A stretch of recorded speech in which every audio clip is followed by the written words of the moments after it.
اللہ تعالیٰ جل مجدہ الکریم کی حمد و ثنا حضور قائد المرسلین سید النبیین امام الاولین والآخرین جناب محمد مصطفیٰ احمد مجتبیٰ صلی اللہ علیہ وآلہ واصحابہ وبارک وسلم کی بارگاہ اقدس میں درود و سلام ہدیہ کرنے کے بعد معزز حاضرین، آج جامع مسجد غوثیہ رضویہ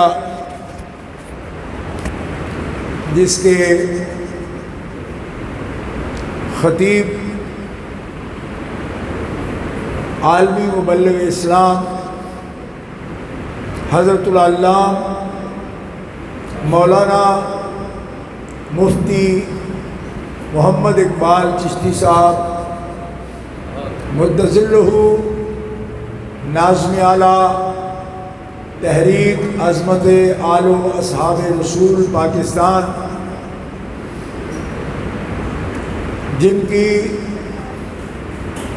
خطابت اور فکری جودت کا ڈنکا چار دانگ عالم میں بج رہا ہے، آپ کے لیے یہ شکر کا مقام ہے کہ آپ کی اس عظیم الشان جامع مسجد میں عرصہ دراز سے مفتی صاحب خطبہ ارشاد فرماتے ہیں، لیکن امریکہ ہو یا کینیڈا، افریقہ یا گلف کے ممالک، ہر مملکت میں اور ہر ملک میں آپ دین اسلام کی ترویج کے لیے، تبلیغ کے لیے، ترقی کے لیے ہمتاً مصروف ہیں۔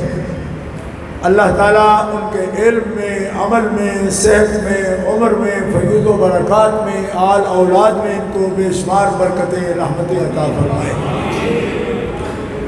جانشین امیر ملت، عالمی مبلغ اسلام، علامہ الحاج الحافظ القاری پیر سید منور حسین شاہ صاحب جماعتی، جانشین امیر ملت و سجادہ نشین آستانہ عالیہ علی پور سیدہ شریف ضلع ناروال، آپ کی قیادت میں آپ سرپرست اعلیٰ ہیں تحریک عظمت آل و اصحاب رسول پاکستان کے، اور پوری دنیا میں الحمدللہ دینی مشن اپنے جد اعلیٰ کی طرح نہ صرف یہ کہ ان اداروں کے بانی ہیں بلکہ ان کے روح رواں ہیں۔ اللہ تعالیٰ آپ کے فیض و برکات میں اور ترقی عطا فرمائے، اور صحت و شفاء کاملہ کے ساتھ آپ کا سایہ عاطفت پوری جماعت پر، پوری تحریک پر اللہ تعالیٰ دراز فرمائے۔ علماء کرام کی بہت ہی حسین جمعیت یہاں موجود ہے، اور آج مجھے خوشی ہے کہ ہمارے بڑے بھائی اور عظیم قائد اور لیڈر حضرت پیر طریقت قلہ سید شمس الدین شاہ صاحب بخاری دامت معالی کو، جو کئی دہائیوں سے الحمدللہ ہمارے فکری اور نظری عملی ہر اعتبار سے ان سے محبت اور دوستی کا تعلق بھی ہے، اور ان کی رہنمائی میں کام کرنے کا بھی موقع ملا، ساتھ ساتھ کام کر رہے ہیں۔ ان کے فرزند گرامی حضرت صاحبزادہ طیب مسعود صاحب، جاوید مسعود صاحب نے بہت خوبصورت کلام پیش کیا، اور مجھے یہ خوشی ہے کہ میں نے شاہ صاحب دامت برکاتہ العالیہ کو کبھی ان کے آواز بہت اچھی ہے، مگر میں نے شاہ صاحب کو کبھی طرز لگا کے سنا نہیں، تو ان کے فرزند گرامی نے پڑھا، اس سے بہت خوشی ہوئی مجھے۔ اللہ تعالیٰ ان کے بولنے میں، ان کی صلاحیت میں، استعداد علمی میں، روحانی میں اللہ اور برکتیں عطا فرمائے۔ گرامی قدر حضرات، حضرت امام حسن مجتبیٰ آپ کا ذکر یوں اگر ہم آپ کا ذکر کریں تو اتنے حوالے، اتنی نسبتیں، پوری تاریخ، سیرت، ہر کتاب آپ کے فضل کی گواہی دے گی اور آپ کی عظمت کو سلام پیش کرے گی، لیکن وقت کے اختصار کے پیش نظر میں آپ کے سامنے صرف یہ بات عرض کروں گا کہ کوئی شرف دین میں ایسا نہیں ہے جو حضرت امام حسن مجتبیٰ کو حاصل نہ ہو۔ یہ بات کہ آپ نبی اور رسول نہیں ہیں مگر سب نبیوں کے خاتم اور سارے انبیاء کے سردار اور سارے رسول اعظام کے قائد، آپ نے ان کے لیے فرمایا کہ حسن میرا بیٹا ہے۔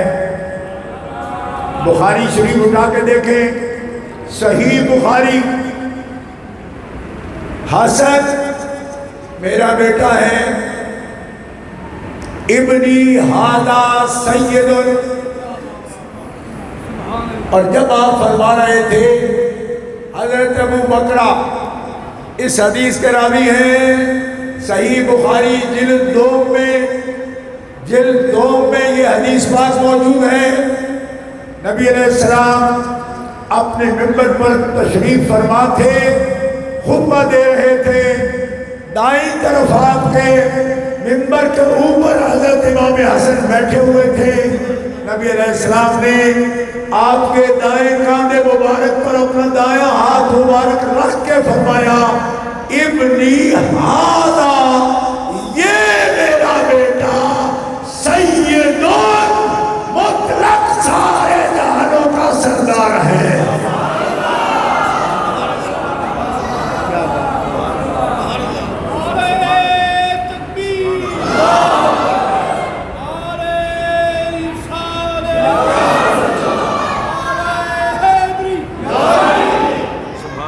ابنی، میرا بیٹا، یہاں نہیں، یہی اتنے لفظ ہیں، یہ بخاری شریف ہے۔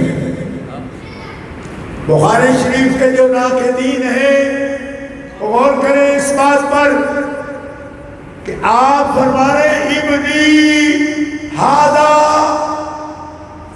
کسی اور بیٹے کی بات نہیں ہو رہی، ھذا یہ، اور قریب کے لیے اس میں اشارہ قریب جو سامنے ہے محسوس ہو رہا ہے کیونکہ ہاتھ اوپر رکھا ہوا ہے۔ یہ بیٹا سید ہے۔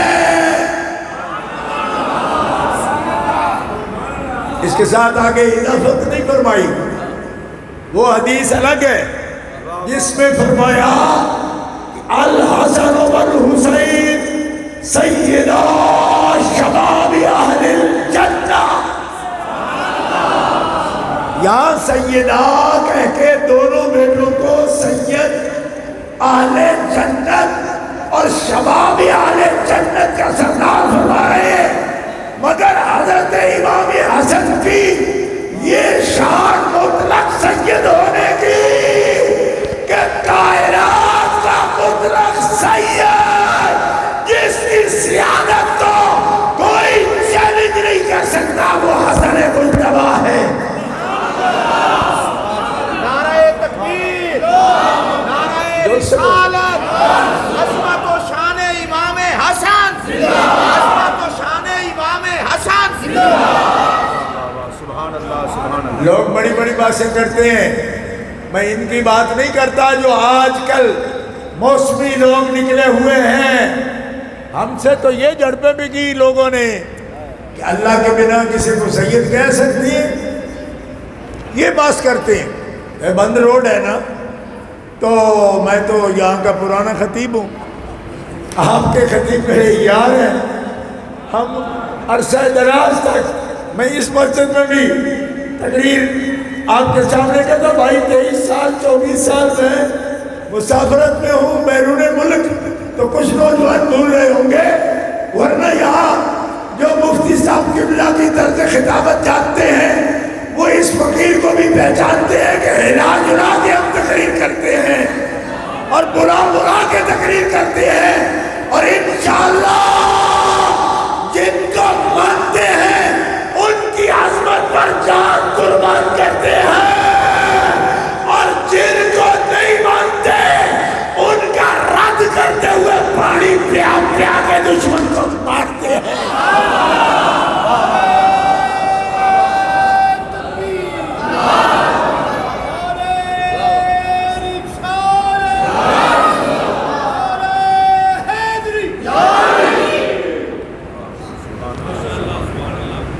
میں نے دیکھا مفتی صاحب فرمانے بہت سے علماء تشریف لے گئے، تو میں پھر دیکھتا رہا غور سے، میں نے کہا ہاں ٹائم نہیں، لیکن بہت سی میرے معتبر شخصیات اور میرے دل میں بڑی قدر ہے تشریف فرمائیں یہاں۔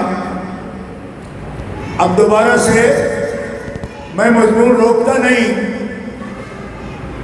امام حسن فرما کون رہے ہیں؟ بعض کہتے ہیں جی اللہ سید ہے اور سید نہیں ہے۔ میں نے کہا اللہ سید ہے، اللہ سید ہے کہ کسی اور کی سید نہ کہو۔ میں نے کہا اللہ بھی کہے تب بھی نہ کہے، دائیں بائیں مسجدوں میں آتے ہیں سید سید سید، اور پہلے تو وہی جلتے تھے نا سید کے نام سے، اور اب تو اپنے آپ کو سنی کہلانے والے بھی چل رہے ہیں۔ میں نے کہا چلو اور خیز میں مر جاؤ، کیونکہ جن کو رسول خود سید کہیں ان کی سیادت کا انکار کر کے یہ تو پہلے سنت رہ کیسے سکتے ہیں۔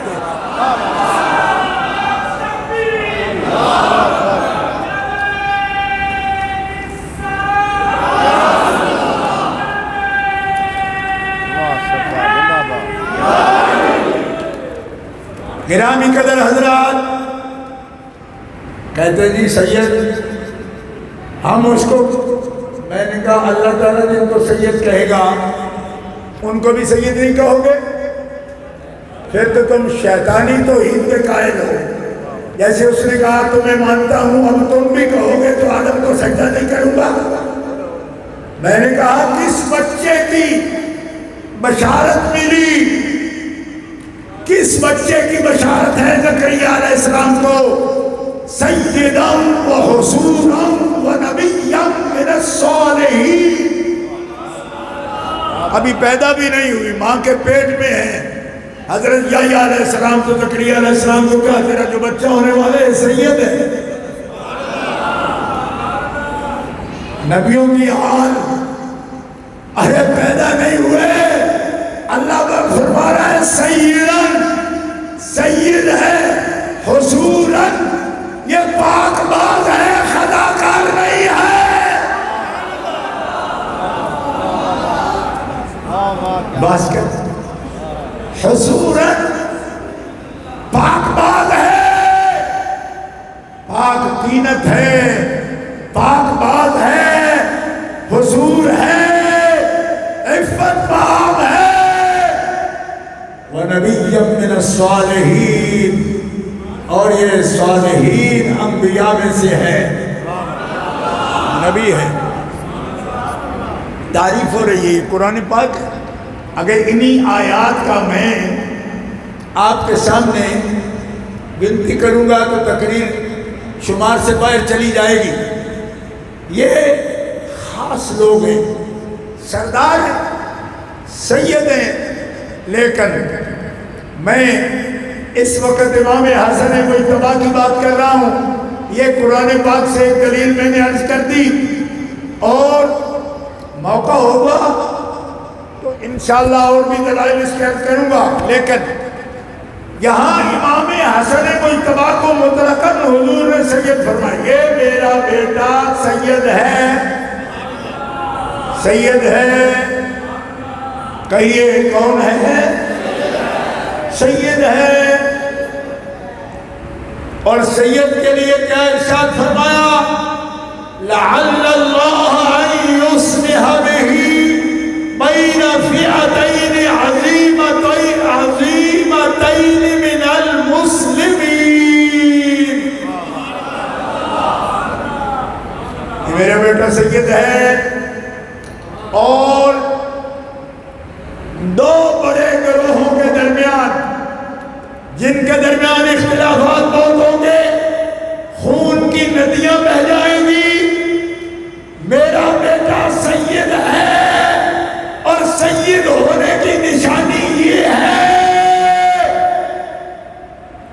کہ یہ اختلافات اور دوریاں ختم کر کے خون کی ندیاں بہہ چکی ہیں، لیکن یہ پھر بھی امت کو جمع کر دے گا۔ اب کہو زور سے سبحان اللہ۔ یہ اختلافات مٹا دے گا، ملت کو جمع کرے گا۔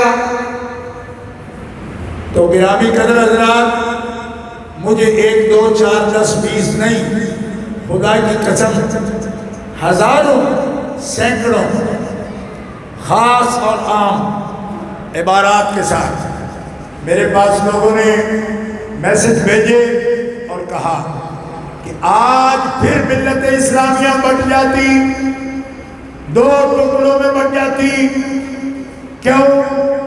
کہ کچھ خبیث لوگ یہ بتانا چاہتے ہیں کہ اہل بیت اطہار کے لیے ہمارے دلوں میں جگہ نہیں، ادب نہیں، حیا نہیں، ہمارے لیے ان کے پاس ادب و محبت کے کلمات نہیں، ایسے جذبات نہیں۔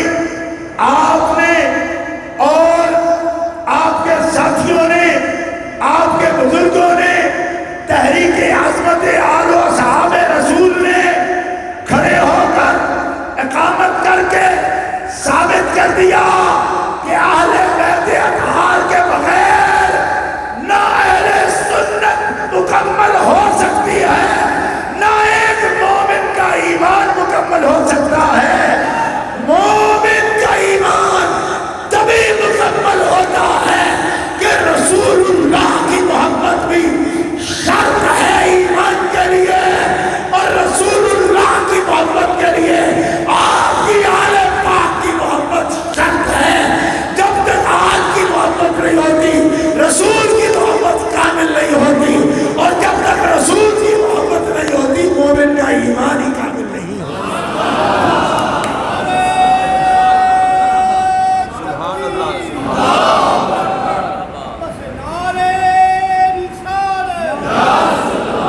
اور زور سے بولے نعرہ رسالت،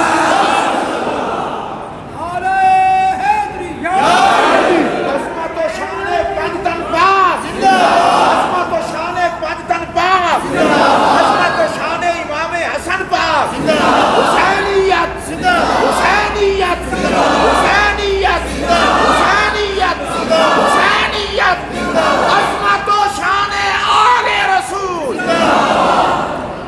لوگ ہیلے بہانوں سے کام لیتے ہیں، ہم سادات ہیں، الحمدللہ کوئی ہیلا نہیں کریں گے، کوئی بہانہ نہیں بنائیں گے، کوئی اپنے پیٹ سے دلیل نہیں لائیں گے، کوئی اپنے صرف جذبات کے تحت بات نہیں کریں گے، بلکہ حقائق کے ساتھ، دلائل کے ساتھ، عقائد کے ساتھ، علم کلام کے ساتھ، قرآن و سنت کی روشنی میں بات کریں گے۔ میں پوچھتا ہوں کہ تم لوگ آج بھی سن 61 ہجری نہیں ہے، تم کہتے ہو کہ ہم روافظ کے خلاف ہیں۔ بھائی روافظ کے خلاف ہیں، یزید کے حامی کیوں ہیں؟ میرا یہ سوال ہے، امام حسن مجتبیٰ نے امت کو ایک کیا امت کو، ٹھیک ہے؟ مولا علی شیر خدا کرم اللہ تعالی وجہ الکریم کی ذات مصدق ہے نظام خلافت کی، اعتبار ہے خلافت کا علی کی ذات۔ اور سنو، مقام صحابیت کا اعتبار ہے حسن مجتبیٰ کی ذات۔ کسی کو سمجھ نہ آئے تو غور کرے میں کیا کہہ رہا ہوں۔ امام حسن مجتبیٰ کی تصدیق میدان تحقیق میں، میدان مناظرہ میں سب سے بڑی دلیل جو صحابہ کے حق میں، متاخرین کے حق میں بھی دی جاتی ہے، وہ امام حسن مجتبیٰ کی ذات ہے۔ تو بتاؤ، اور جن کے ذات کا حوالہ دے تو مخالف چپ کر جائے، کیوں؟ کہا دلیل تاریخ سے، تحقیق سے، کسی مقالہ سے اور تھیسس سے یا تاریخ کے حوالوں سے بات کیوں کرے؟ کیا کرے؟ جب حسن کھڑے ہو تو ہم بول نہیں سکتے، تو پھر کیوں نہیں اعتراف کرتے؟ خلافت کے نظام کی تصدیق علی کرے تو یہ سب سے بڑی دلیل بن جاتی ہے، اور صحابیت کے مقام کی تصدیق حسن مجتبیٰ کرے تو یہ سب سے بڑی دلیل بن جاتی ہے۔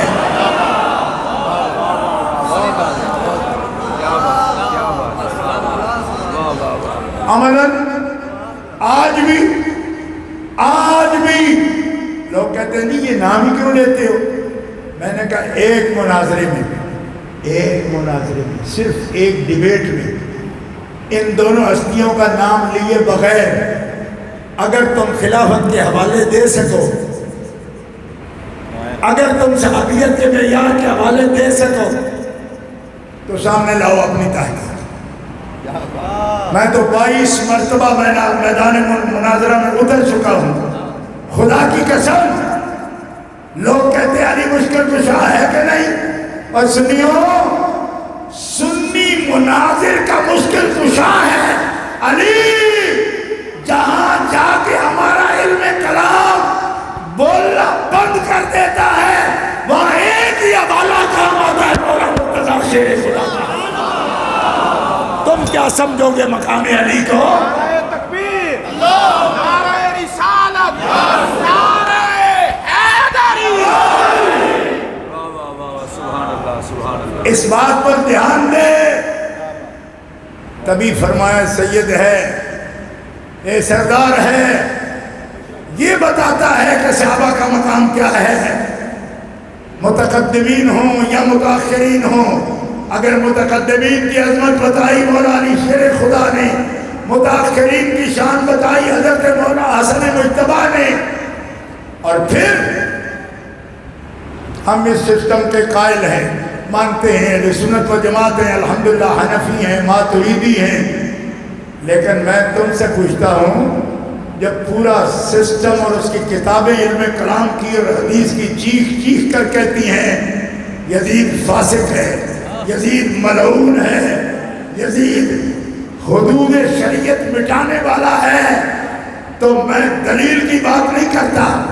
اگر حیا کی رتی بھی موجود ہے تمہارے اندر تو کچھ شرم کرو، حیا کرو۔ او بے غیرتو، جس امت کو بچانے کے لیے امام مولا علی شیر خدا اور حسن مجتبیٰ نے ہر قسم کی قربانی دے کر امت کو بچایا، تم اس امت کو فسق و فجور اور لعنت کے ساتھ داغدار کرنا چاہتے ہو۔ اولاد حسین علی مقام آج بھی میدان کربلا کی یادیں لے کر میدان میں موجود ہے۔ تمہاری ہماری ٹکر قیامت تک رہے گی، ہم نہ رہیں گے۔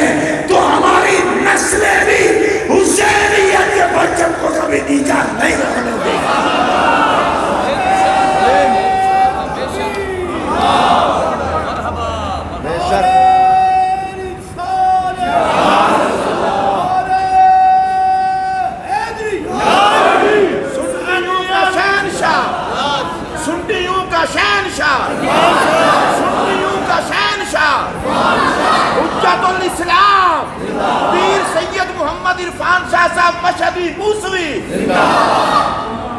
آپ لوگ بے رحمانہ تحقیق سنتے رہتے ہو ان لوگوں کی کہ جناب مولانا شیر خدا و امام حسن مجتبیٰ اقتدار، سیاست، ان باتوں کو عمل میں نہیں لاتے تھے، ان باتوں کو پر فیصلہ نہیں فرماتے تھے. میں محتاط انداز میں آپ کو پیغام دے رہا ہوں، اس لیے نہیں لاتے تھے. ان پر چادر تطہیر تھی نا، طہارت جہاں تک اجازت دیتی تھی وہیں تک. اللہ اکبر، اللہ اکبر.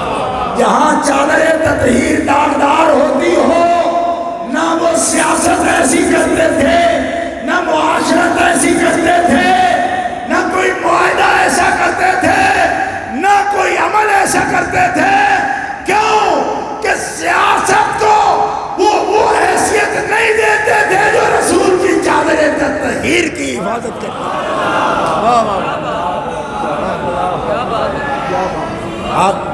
آپ اگر میری بات سمجھ رہے ہیں تو غور فرمائیے. چادر تطہیر میں حسن مجتبیٰ ہیں. میں نے عرض کیا تھا صرف نصوص سے بات کروں گا، نصوص سے. ہاں، کوئی بھی تاریخ کا حوالہ نہیں دینا چاہتا میں. کیوں؟ جن کی عظمت قرآن بیان کرے ان کو تاریخ کی کیا محتاجی ہوتی ہے. کوئی بتائے اس قرآن کی تفسیر القرآن بالحدیث کے اصول سے بتائے کہ چادر تطہیر کن کے سروں پر ہے؟ حضرت مولا کائنات پر، حضرت سیدہ خاتون جنت پاک پر، حضرت امام حسن مجتبیٰ پاک پر، حضرت امام عالی مقام حسین پاک پر چادر تطہیر ہے. اب تم کیسی سیاست کا تقاضا کرتے ہو ان سے؟ ان کی سیاست بھی تطہیر اور طہارت کی پابند ہے اور ان حدود کے اندر ہے، اور ان کی معاشرت بھی ان حدود کے اندر ہے، اور حدود بھی قائم رہیں طہارت کی اور سیاست ہو. اس سے بہتر سیاست آپ کو حسن مجتبیٰ سے بہتر سیاست نظر نہیں آئے گی، اور علی شیر خدا سے بہتر آپ کو سیاست نظر نہیں آئے گی. آگے چلیے دوستو. لوگ تقریر کرتے ہیں، ایک آیت پڑھتے ہیں نا تو پھر 5 حوالے دیں گے تفسیر سے، 2 روایات پڑھتے ہیں، پھر واقعات بیان کرتے ہیں. اب ذرا آپ غور کرنا، اس میں تفسیر القرآن بالحدیث کے تحت امام حسن شامل ہے. اب دیکھو یہ آیت، من حاجک فی من بعد ما جاءک من العلم فقل تعالوا ندعو ابناءنا وابناءکم ونساءنا ونساءکم وانفسنا وانفسکم ثم نبتہل فنجعل لعنت اللہ علی الکاذبین. زور سے بولو سبحان اللہ. تفسیر القرآن بالحدیث. مجھے بتاؤ کون ہے ابنانا و ابناکم میں؟ کون ہے حضور کے ساتھ مباہلہ میں؟ کون ہے؟ امام حسن و حسین. کہو سبحان اللہ. ان کی لوگوں کو شان نظر نہیں آتی. کیوں؟ کہ جن کے لیے اپنے قصے کہانیاں اپنے پاس سے بیان کرتے ہو ان کے دن مناتے ہو. اور بدبختو دن ان کے ہیں جن کی ہر صفت پر قرآن کی آیتیں بول. بتاؤ ابنانا و ابناکم کون ہے یہ؟ کہ تم بھی لاؤ اپنے بیٹے. محمد رسول اللہ بھی لائے تھے، لاتے اپنے بیٹے، ہم لاتے اپنے بیٹے. تو کون سے بیٹے ہیں جو لائے آپ؟ ایک حوالہ دے دو کہ کوئی اور تھے. میں آپ کے سامنے 100 حوالہ دے سکتا ہوں حدیث کا. امام حسن مجتبیٰ ہے، امام حسین علیہ مقام ہے. ان کی والدہ ماجدہ طیبہ طاہرہ اور ان کے بعد مولا کائنات علی مرتضیٰ شیر خدا ہے.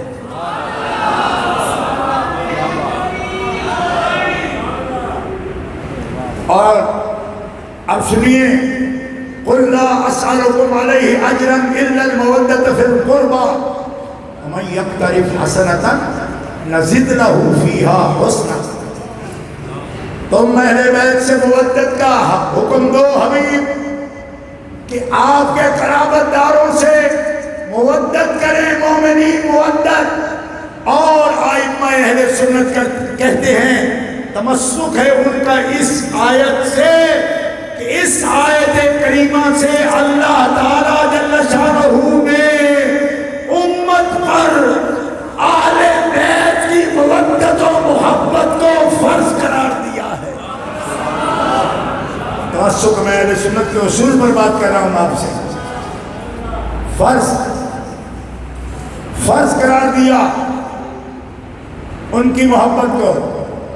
ایک نہیں 100 تفسیر عربی، فارسی، اردو کی اٹھا کے دیکھ لو، اور تفسیر بھی حدیث سے کریں گے کہ یہ فی القربہ مودت جو ہے، الا المودت فی القربہ، یہ قربہ کون ہے؟ کون ہے جن کی مودت لازم ہے؟ ابن جریر سے لے کر آج کے دور کے ہر مفسر تک بول بول کے کہے گا جن کی محبت، بلکہ عبداللہ ابن عباس سے لے کر ہر مفسر بول کے کہتا ہے جن کی مودت امت پر لازم کی گئی ہے وہ مولا علی شیر خدا ہے، حضرت خاتون جنت ہے، امام حسن مجتبی ہے، امام حسین علی مقام۔ تو کیا گنجائش ہے مفتیوں؟ فتوے جھڑتے ہو ہم پر، بت ہم کو کہیں کافر، اللہ کی مرضی ہے۔ ہاں اچھا کیا آپ نے، کیوں کہ قوم کو بتا دیا گستاخی تم کرتے ہو اور کافر ادب کرنے والے ہوتے ہیں۔ یعنی اندازہ کرو کہ کافر ہوتے ہیں جو ادب کر رہے ہیں، اور جو گستاخ ہیں یہ وہی لوگ ہیں، انہی کی اولاد ہیں جنہوں نے مولا علی شیر خدا پر مہربانیوں نے کفر کا فتویٰ دیا تھا۔ میرا سینہ شکر سے بھر گیا خدا کی قسم کہ مولا آج ہم اسی جگہ پہ کھڑے ہیں کہ مہربانیوں کو آپ پر کفر کا فتویٰ لگا کے آپ سے انہوں نے جنگ کی، انہی کو خارجیوں کی نسل، آپ کی نسل امام موسیٰ کاظم کے بیٹے کو آج کفر کا فتویٰ دیتی ہے۔ کیوں کہ میں سیدہ خاتون جنت کی عظمت و طہارت کا پرچم بلند کرتا ہوں تو ان کی نظر میں کفر کرتا ہوں۔ اور یزیدی لعنتیوں، مہربانیوں سن لو، اگر ایک کفر ہوگا دین میں ان کی عزت کی بات کرنا، قرآن کیسے پڑھو گے؟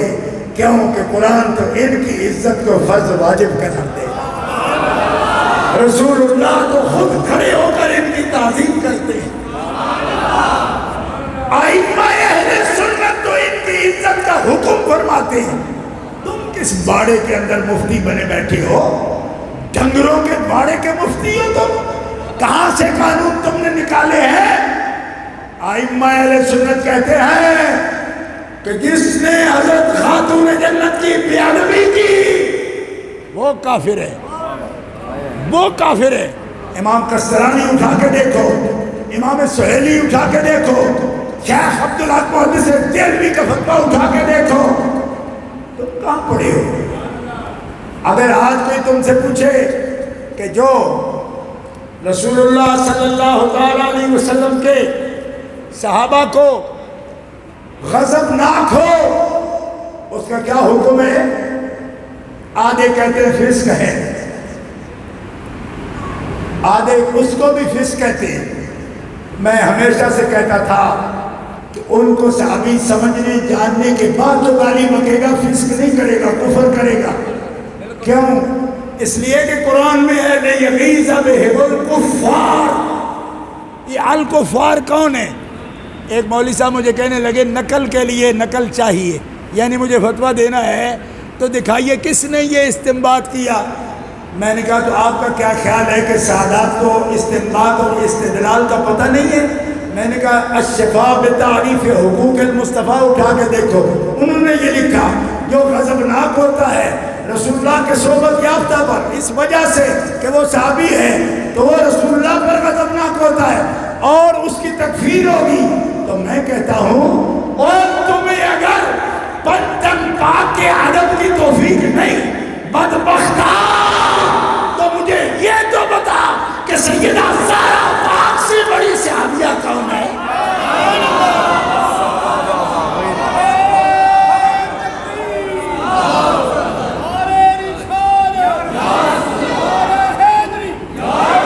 اگر اتنی آیتوں سے پڑھ کے بھی تمہیں اہل بیت کی عظمت نظر نہیں آتی اور پھر تو رٹ لگاتا ہے کہ صحابہ کی بات کرے، تو مجھے بتا 5 سال کی عمر شریف ہے سیدہ پاک کی، اپنے والد گرامی اللہ کے حبیب رحمت للعالمین کے کاندھے مبارک سے کدھر کو اوجڑی جب ڈالی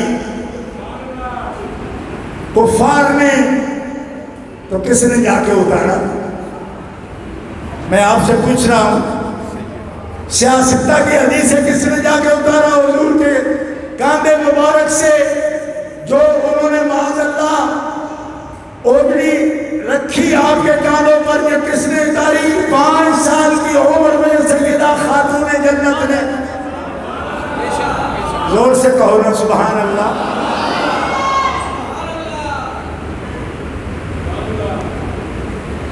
5 سال کی عمر مبارک میں، اور پھر 3 سال تک شعب ابی طالب میں رسول اللہ کے ساتھ محصور رہی، اور پھر کہتی کیا ہے اپنی بہنوں سے کہ نبی کریم علیہ السلام کو، ہمارے ابا جان کو ہمارے رویے سے غمگین نہیں ہونا چاہیے، پانی کی یہاں ضرورت ہے، قلت بھی ہے، کھانے کی قلت ہے، لیکن صبر سے کام کرو، کام لو۔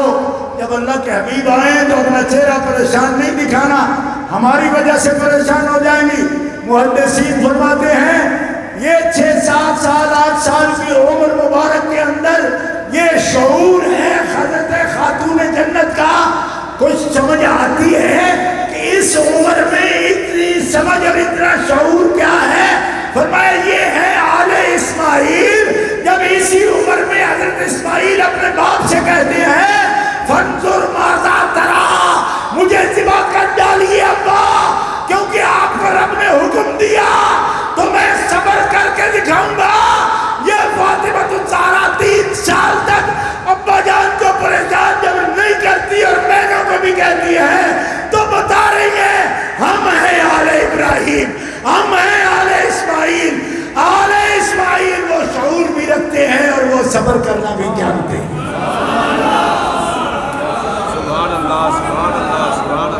کوئی مقام آپ کو نظر نہیں آ رہا؟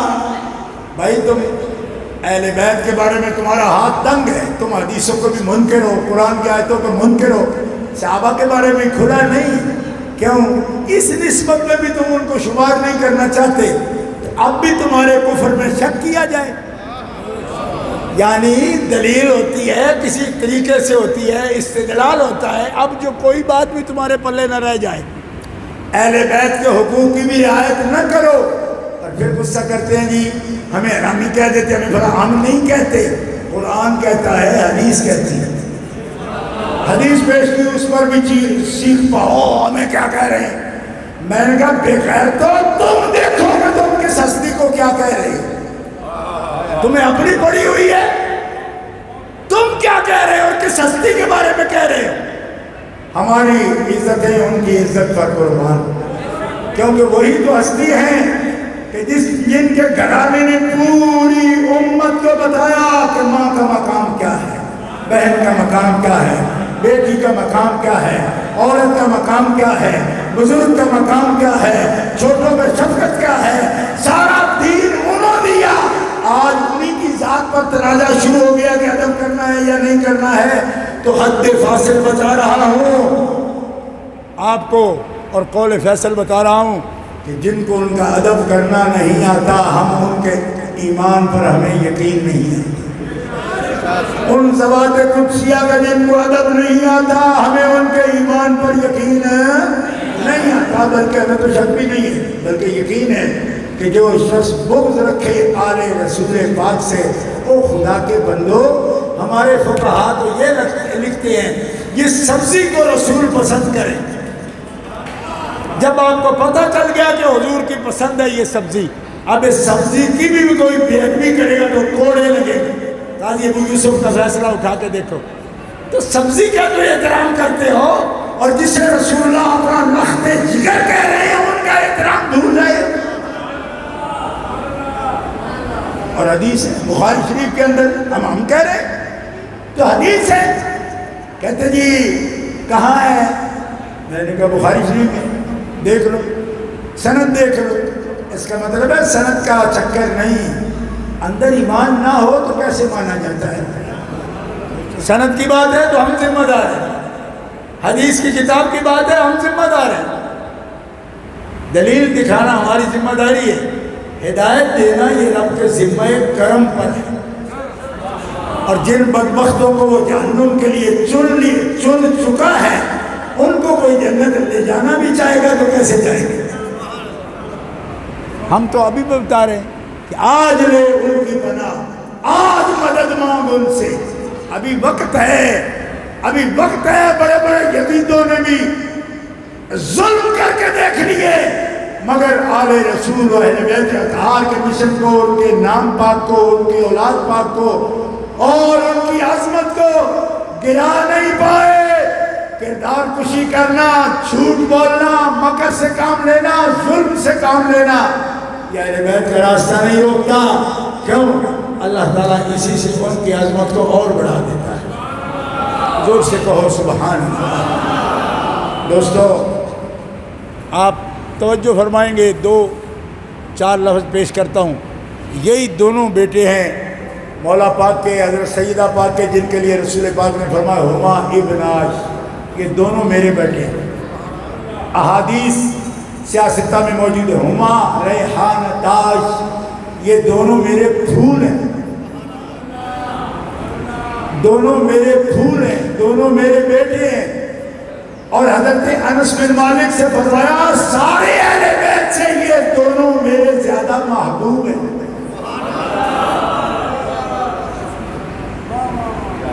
اہل ایمان ان کو کیا مخاطب کروں؟ آپ کو بتاتا ہوں، اللہ نے آپ کو سینے صاف دیے، ایمان آپ کو یقین کامل دیا ہے۔ آپ دیکھو کہ جن سے اللہ کے حبیب سب سے زیادہ محبت کرتے ہیں، اللہ کے حبیب کی امت ان سے محبت کیوں نہیں کرے گی؟ کرتی ہے۔ یہی دلیل ہے، ہر لمحہ ان پر درود پیش کرتی، سلام پڑھتی بغیر، اور سرکار کے میں قربان جاؤں، آپ کے نالین اقدس کے قربان جاؤں۔ حضور کی شان یہ ہے کہ فرماتے ہیں تمہیں اللہ نے مجھ پر درود بھیجنے کا، صلوات کا حکم دیا ہے نا، لیکن میرا کوئی امتی میری آل کے بغیر مجھ پہ درود نہ بھیجے۔ حضرت امام احمد بن حنبل اس حدیث کو لے رہے ہیں، فرماتے ہیں رسول اللہ نے فرمایا میرا کوئی امتی بغیر میری آل پر درود بھیجے، مجھے درود نہ بھیجے۔ کیوں؟ اس واسطے کہ ایسا درود میں قبول نہیں کرتا، یہ درود کامل نہیں ہوتا۔ اور جو چاہے کہ بغیر کسی معنی کے میری بارگاہ میں تمہارا درود و سلام پیش ہو، تو جب مجھ پہ درود و سلام پڑھو، میری آل پہ بھی درود و سلام پڑھو۔ جن پہ درود و سلام کا حکم ہے ان کی بے ادبی کرنے کی بھی اجازت ہو سکتی ہے اگر وہ اس کے مستحق ہوتے۔ عامہ مومنین بھی بے ادبیوں کے لیے نہیں ہیں، بلکہ دعائے مغفرت کے لیے ہیں۔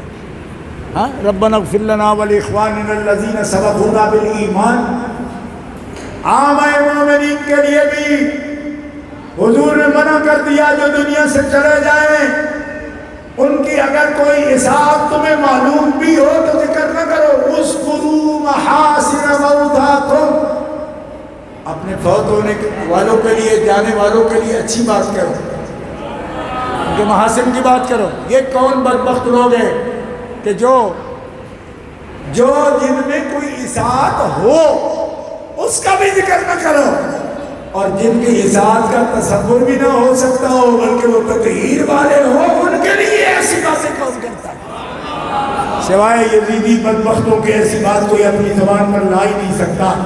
لہذا اہل ایمان یہ ایک مکمل پیغام ہے، یہ ہے جن کے ذکر قرآن میں نصوص میں موجود ہے، احادیث کی نصوص میں موجود ہے۔ اور آج یہ لوگ کیوں زیادہ گھبرائے ہوئے ہیں؟ اس کی وجہ یہ ہے، خدا کی قسم ہر طبقے سے ہر طبقے سے. میں نے پہلے حوالہ دیا نا کہ جو لوگ اہل بیت اطہار کے بارے میں نرم گوشہ نہیں رکھتے تھے، آج وہ دور ہے کہ ان کے دلوں میں بھی ان کی محبت کا جذبہ پیدا ہو رہا ہے. آپ نیٹ پہ جا کے دیکھ لیں، قطار اندر قطار دوسرے مذاہب اور عقیدوں سے تعلق رکھنے والے اہل بیت کی مداح خوانی کر رہے ہیں اور اپنے فرقے کو بھی کہہ رہے ہیں. تو یہ صحیح احادیث ہے، ان کا انکار کیسے کرو گے؟ لیکن برا ہو تعصب کا کہ منکر تو ان کی شان اور ان کی عظمت کا اقرار کر رہے ہیں اور نئے منکروں کو شوق چڑھا ہے کہ تھے ماننے والے اب وہ انکار پر آ گئے. مجھے تو ایک ہی حکمت سمجھ آتی ہے کہ اللہ فرماتا ہے میں یہ اختلاف ختم نہیں ہونے دیتا. کیوں؟ کہ اگر یہ سب مان جائیں تو میں جہنم فضول بنائی ہے، اس میں کون جائے گا؟ آپ کہیں گے کہ یہ کوئی لطیفہ ہے؟ نہ، یہ قرآن کی آیت ہے. ہاں، لا یزالون مختلفین الا من رحم ربک ولذالک خلقہم وتمت کلمۃ ربک لأملأن جہنم من الجنۃ والناس اجمعین. یہ قرآن ہے کہ اگر یہ سب لوگ اتفاق کر لیں ہدایت پر اور ادب و عظمت پر تو پھر جہنم میں کون جائے گا؟ لہذا جہنم بھرنے کے لیے جہنم کا ایندھن ہر دور میں چاہیے. اب آپ کو سمجھ آ گئی ہے؟ لہذا زیادہ تعجب بھی نہ کیا کرو. بعض ہمارے لوگ کہتے ہیں یار یہ بڑا مسئلہ ہو گیا. میں نے کہا مسئلہ کوئی نہیں ہوا. تمہارے گھر میں ایندھن نہیں ہوتا، گیس رک جائے، لکڑیاں نہ ہوں تو انتظام نہیں کرتے ہو؟ تو مالک نے جو اتنا جہنم بنایا تو اس کے لیے ڈالنے بھی جن اور انسان ہیں، من الجنت والناس. تو لوگ سارے اگر ان کو ماننے لگیں گے تو جہنم کون جائے گا؟ پھر پرابلم سمجھ آئیے آپ کو کہ ادھر بالن بھی چاہیے نا اور جہنم دا بالن بھی چاہیے. لہذا خدا دا شکر کرے کرو مالکا سانو جہنم دا ایندھن یا بالن نہیں چنیا. سانو کیوں جنتا دنیا نہیں جنہ دا مالک تو رسول خدا دی بیٹی سیدہ خاتون جنت میں بنا. انہوں نے خادمہ واسطے جہنم نہیں، کہ انہوں نے منکرہ واسطے خادمہ واسطے اپنے جنت کے مقامات رکھے. اللہ تعالیٰ آپ کو ہمیشہ فضل کے مقام میں رکھے. دنیا و آخرت میں جیسے ستھرے آپ عقیدے رکھتے ہیں، اللہ تعالیٰ ایسے ہی اعلیٰ سے اعلیٰ مقامات رضوان